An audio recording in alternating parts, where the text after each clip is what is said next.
Hello, everyone, and welcome back to English with Ease. I'm Megan, and I am absolutely thrilled to have you here today for something really special. If you're new to the channel, welcome to our community of English learners who are serious about taking their communication skills to the next level. And if you've been with us for a while, thank you for being part of this incredible journey we're on together. Now, I have to tell you, yesterday I had one of those moments that made me realize just how important today's topic really is. I was at a networking event, and someone approached me with what seemed like a simple question. They asked me about my thoughts on a current business trend. And you know what happened. My mind went completely blank. I knew I had opinions about this topic. I had read articles. I had thoughts. But in that moment, nothing came out smoothly. I stumbled. I hesitated. And by the time I finally found my words, the conversation had already moved on. Sound familiar? I bet it does, because this happens to all of us, especially when we're communicating in a second language. That frustrating moment when you know exactly what you want to say, but your brain decides to take a vacation right when you need it most.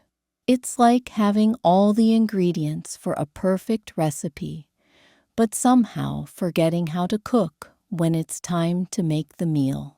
But here's the thing that really got me thinking. Later that evening, I kept replaying that conversation in my head, and suddenly, all these brilliant responses started flowing. I thought of good comebacks, observations, perfect examples that would have made me sound really smart. And why is it that we always think of the best things to say after the moment has passed? This experience made me realize something crucial about communication, especially for those of us learning English as a second language. We spend so much time focusing on grammar rules, vocabulary, and pronunciation exercises, but we often overlook one of the most important skills of all: learning how to think quickly and respond confidently in real-time conversations. That's exactly what we're diving deep into today. And I promise you, by the end of this episode, you're going to have practical strategies that will transform the way you handle conversations. We're going to explore why quick thinking matters so much in communication, what actually blocks us from responding smoothly, and most importantly, I'm going to share with you proven techniques that will help you think faster and speak with more confidence. Now, let me ask you something. Have you ever noticed how some people seem to always have the perfect response ready? They never seem to struggle for words. They handle difficult questions with grace, and they always sound confident and articulate. You might think these people are just naturally gifted speakers, but I'm here to tell you that's not the case at all. Quick thinking in conversations is absolutely a skill that can be developed, and it's not about being the fastest talker in the room. In fact, some of the most effective communicators speak quite slowly and deliberately. What makes them effective is that they know how to organize their thoughts quickly and present them in a clear, compelling way. Let me share a story that perfectly illustrates this point. A few months ago, I was watching a live interview with a successful entrepreneur. The interviewer threw her a curveball question about a recent controversy in her industry. Instead of panicking or giving a rushed, defensive response, she took a brief pause, acknowledged the question, and then delivered a thoughtful, well-structured answer that addressed the concern while also highlighting her company's values. What struck me wasn't that she answered quickly, it was that she answered smartly.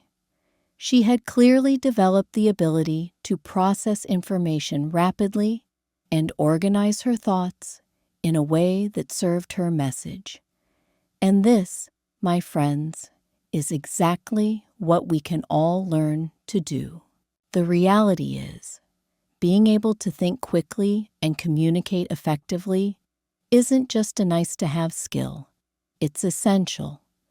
Whether you're in a job interview, presenting ideas in a meeting, networking at a conference, or even just having a casual conversation with colleagues, your ability to respond thoughtfully and confidently can make or break those interactions. But here's what I find really interesting. Many English learners focus heavily on perfecting their grammar and expanding their vocabulary, which are absolutely important, but they don't spend nearly enough time developing their conversational agility. They can write beautiful, complex sentences when they have time to think, but put them on the spot in a real conversation, and they freeze up. This happens because quick thinking in conversation requires a completely different set of skills than careful writing or speaking. So what exactly stops us from thinking quickly in conversations? Well, there are several reasons, and I bet you'll recognize yourself in at least one of these scenarios. First, there's the perfectionist trap.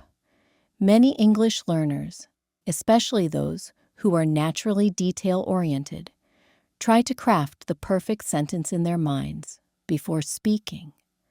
They want to make sure their grammar is flawless, their word choice is precise, and their pronunciation is spot on.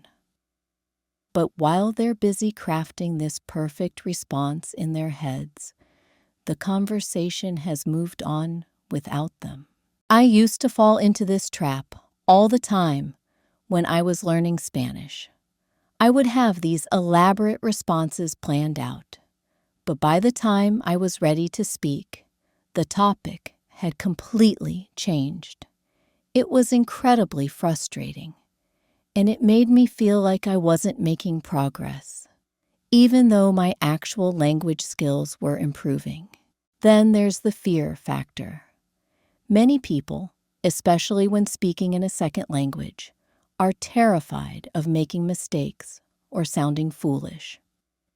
This fear creates a kind of freeze, where the brain goes into protective mode and basically shuts down creative thinking. It's like your mind is saying, if we don't say anything, we can't say anything wrong. But here's the irony. This fear of making mistakes actually makes you more likely to struggle in conversations, which can make you feel even more self-conscious. It becomes a vicious cycle that keeps you stuck in your comfort zone. Another major obstacle is what I call information overload. Sometimes when someone asks us a question, especially a complex one, our brains start racing through all the possible angles and examples related to that topic. Instead of picking one clear direction and going with it, we get overwhelmed by all the options and end up saying nothing at all. I see this happen frequently with my advanced English students. They know so much about a topic that they can't decide which aspect to focus on first. They start to answer, then second-guess themselves, then try to include more information, and before they know it, they're rambling, or they've lost their train of thought entirely. Finally, there's the language processing challenge that's unique to non-native speakers. When you're having a conversation in your second language, Your brain is working overtime. You're simultaneously listening and translating, thinking about your response, monitoring your grammar and pronunciation, and trying to read social cues. That's a lot of mental juggling, and it's no wonder that sometimes the system gets overloaded. But here's the good news that I want you to really hear.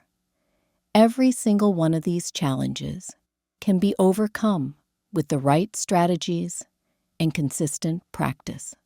The techniques I'm about to share with you have been tested by language learners, public speakers, business professionals, and communication experts around the world.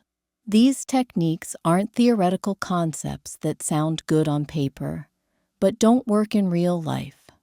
They're practical tools that you can start using immediately, and I've seen them transform the way people communicate in English. The first strategy I want to share with you is something I call the confidence reset technique.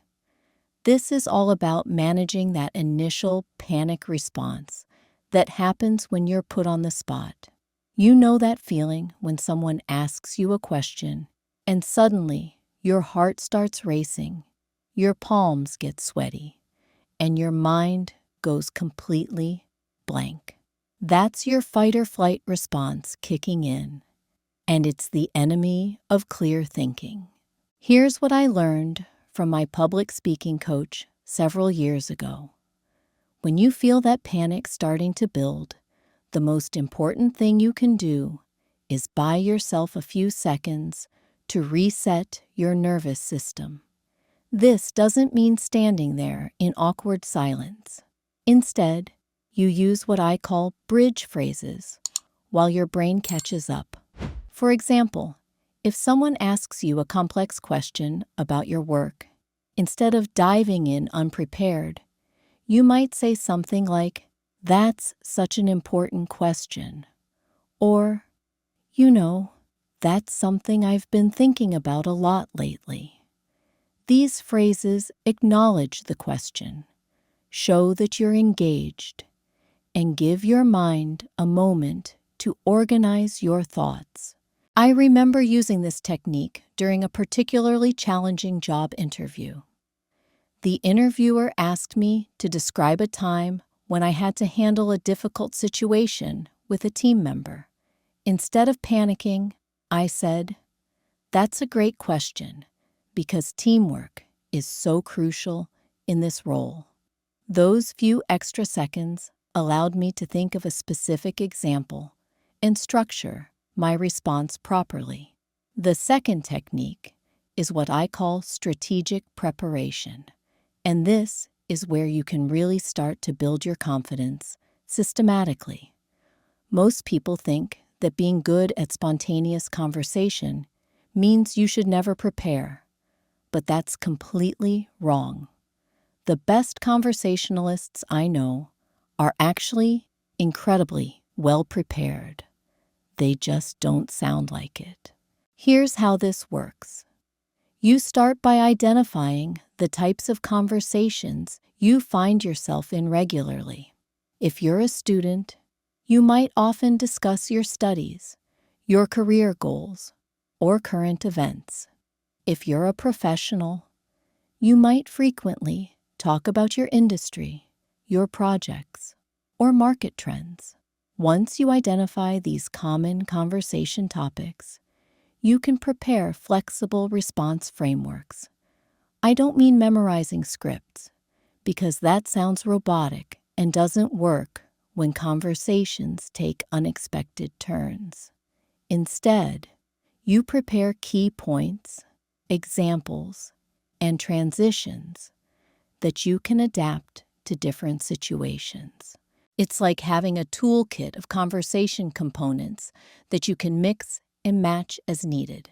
For instance, I always keep a few interesting personal anecdotes ready that can fit into various conversation contexts. I have a story about a travel mishap that can work when discussing problem solving, adaptability, or cultural differences. I have an example from my teaching experience that can apply to conversations about communication, patience, or learning. Having these ready means I never have to create content from scratch in the middle of a conversation. The third strategy is mastering the art of structured thinking, and this one is absolutely game-changing. When most people try to answer a question, they just start talking and hope their thoughts organize themselves along the way. But skilled communicators use mental frameworks to structure their responses quickly and clearly. One of my favorite frameworks is what I call the 3-point response. When someone asks you about your opinion on something, you organize your answer around 3 main points.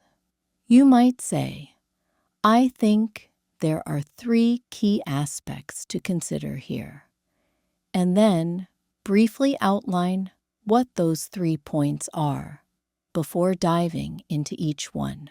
This approach works because it gives your response a clear structure. It helps you stay focused and avoid rambling, and it makes you sound organized and thoughtful. Plus, if you lose your train of thought on one point, you can easily transition to the next one without derailing your entire response. Another powerful framework is the story structure: situation, action, result.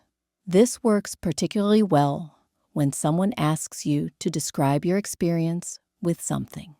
You briefly set up the context, explain what you did, and then share the outcome.